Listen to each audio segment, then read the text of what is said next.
오늘은 8월 28일 데살로니가 후서 1장 1절부터 12절입니다. 3절이에요.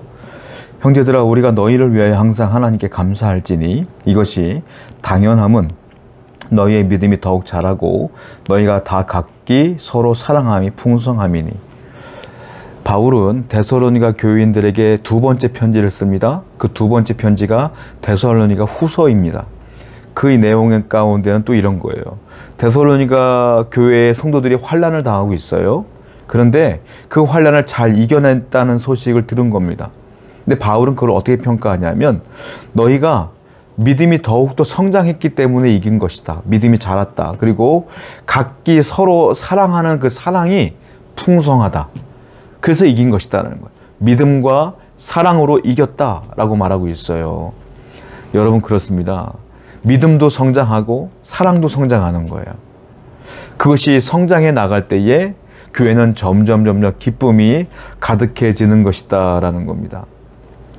왜 성도가 사랑을 서로 사랑하며 하나님을 사랑하고 이웃을 사랑하며 믿음을 갖고 살아가야 되는가 하면, 하나님 자체의 본질이 사랑이기 때문에 그래요. 하나님은 우리를 사랑하셨기 때문에 구원을 계획했고, 우리를 너무 사랑했기 때문에 당신의 아들 예수 그리스도를 이 땅에 보내셨고, 우리를 사랑하시기 때문에 우리가 기도할 때마다, 회개할 때마다 우리를 용서해 주시잖아요. 하나님은 사랑이 본질이에요. 그렇기 때문에 성도는 그 사랑이 계속해서 풍성해져야 된다라는 것입니다. 믿음과 사랑을 갖고 이 세상에서 승리하시는 여러분 되기를 축원드립니다. 4절입니다. 이러므로 너희가 견디고 있는 모든 박해와 환난 중에서 너희 인내와 믿음으로 말미암아 하나님의 여러 교회에서 우리가 친히 자랑하노라. 환난을 당하고 있는 그 사람들에게, 이 교인들에게 바울은 또 얘기하죠. 너희 믿음으로 말미암아, 또한 너희 인내로 말미암아, 인내와 믿음으로 잘 이겨내고 있다라는 겁니다. 환난을 당할 때 우리가 놓치지 말아야 될 게 있어요. 그것이 무엇이냐면 인내입니다. 믿음이죠. 믿음과 인내를 붙들어야 돼요. 이게 왜 중요하냐면, 믿음과 인내, 자, 구원은 무엇으로 받습니까? 믿음으로 받아요. 그런데 환난이 오면 가장 먼저 없어지는 게 뭡니까? 믿음이 없어져요. 왜냐? 아니, 내가 예수 믿는데 이렇게 힘들어? 내가 예수 믿는데 이렇게 어려움이 와? 하고 그동안 견고해 보였던 그 믿음이 싹 사라지게 돼요. 믿음이 없으면 구원을 못 받아요. 환난은 우리 믿음을 없어지게 만들고, 종국에는 뭐까지 없어지냐? 구원도 없어지게 만드는 거예요. 그러니까 환난을 당하면 우리는 그 환난 당한 사람들을 격려해 줘야 돼요. 야, 믿음을 갖고 인내해봐. 잘 참아봐.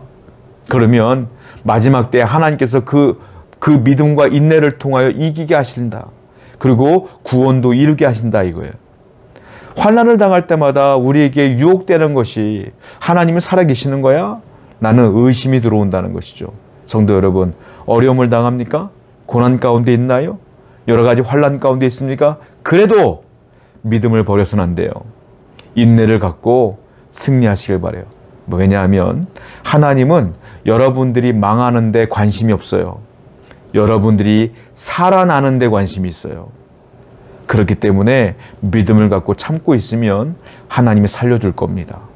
하나님이 개입해 줄 거예요. 하나님이 건져내 주실 줄로 믿습니다. 5절입니다. 이는 하나님의 공의로운 심판의 표요 너희로 하여금 하나님 나라에 합당한 자로 여김을 받게 하려 함이라. 그 나라를 위하여 너희가 모든 고난을 받느니라. 여기 보면 하나님은 공의로운 심판주다 이렇게 표현하고 있어요. 자, 그러면서 하나님 나라에 합당한 자로 여기길 원하시는데, 그 중에 하나가 뭐냐면 고난이라는 거예요. 고난은 믿음이 있어도 온다라는 것이죠. 여러분, 우리가 예수를 믿으면, 처음 예수를 믿으면 다 잘 될 것 같아. 병이 낫고 사업도 잘 풀리고 막 그럴 것 같아. 세상 사람들이 원하는 게 뭡니까? 안 아프고, 자식 잘 되고, 내 사업 잘 되고, 돈 많이 벌고, 그런 것 때문에 맨날 비나이다 하는 거 아니겠어요? 그런데요, 교회 다녀도 그럴 것 같은 거예요. 근데 막상 교회를 다니고 예수를 믿으면 어떤 일이 벌어져요? 사업도 잘 안 될 때도 있고, 자녀의 길도 막힐 때도 있고, 병들 때도 있다라는 거예요. 고난은 공평해요. 믿는 자나 안 믿는 자나 똑같이 온다. 안 믿는 자는 괴로워하지만 믿는 사람들은 어떻게 반응해야 되냐면 그러려니 하는 거예요. 원래 고난은 원래 있는 거니까 그러려니 하는 거예요. 어려움을 당할 때 자연스럽게 받아들이는 거예요. 왜냐? 이 고난을 통과해야 하늘나라 갈 수 있다. 이 믿음으로 그냥 받아들였으면 좋겠어요. 이것 때문에 마음이 괴로워지는 것이 아니라 그럴 수도 있지라고 받아들이시고, 다만 기도와 믿음과 인내로 잘 견디다 보면 천국 가는 날까지 하나님께서 여러분을 도우실 걸 믿고 승리하시길 바랍니다. 7절이에요. 환난을 받는 너희에게 우리와 함께 안식으로 갚으시는 것이 하나님의 공이시니 주 예수께서 자기의 능력이 천사들과 함께 하늘로부터 불꽃 가운데 나타나실 때, 여기 보면 환난을 당한 우리가 예수님이 재림하시는 날에 어떤 일이 벌어지냐면 천사들과 함께 오는 날에 우리가 승리한다는 얘기가 나와 있어요. 그러니까 하나님께서 고난당하는 그들에게 재림하시는 날 천사와 함께 불꽃 가운데 나타나신다라는 거예요. 그리고 뭐라고 하니까 우리와 함께 안식으로 갚으신다 이렇게 표현하고 있어요.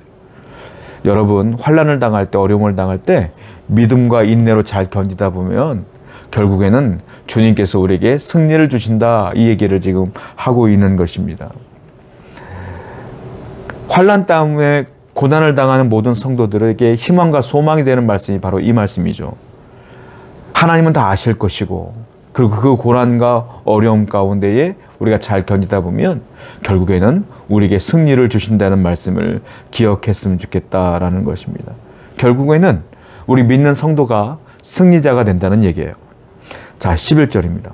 이러므로 우리가 항상 너희를 위해 기도함은 우리 하나님이 너희를 그 부르심에 합당한 자로 여기시고 모든 선을 기뻐함과 믿음의 역사를 능력으로 이루게 하시고, 여기 보면 11절에 보면 우리 성도가 그러므로 환난을 당할 때 합당한 자로 살기를 원하신다 이거예요.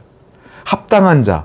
합당한 자가 뭐겠어요? 여기 보면 이렇게 써 있어요. 모든 선을 기뻐함과 그리고 믿음의 역사를 능력으로 이루게 하시고, 모든 것들을 선으로 기뻐하는 삶, 이게 합당한 삶이라는 거예요.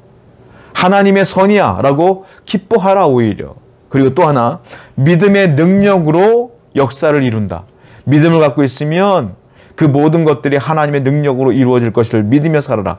여러분들이 환난을 당할 때 합당한 삶이 이거예요. 무엇입니까? 이 모든 고난도 하나님이 주시는 것이니까 괜찮을 거야 라고 선으로 여겨라 이거예요. 선으로.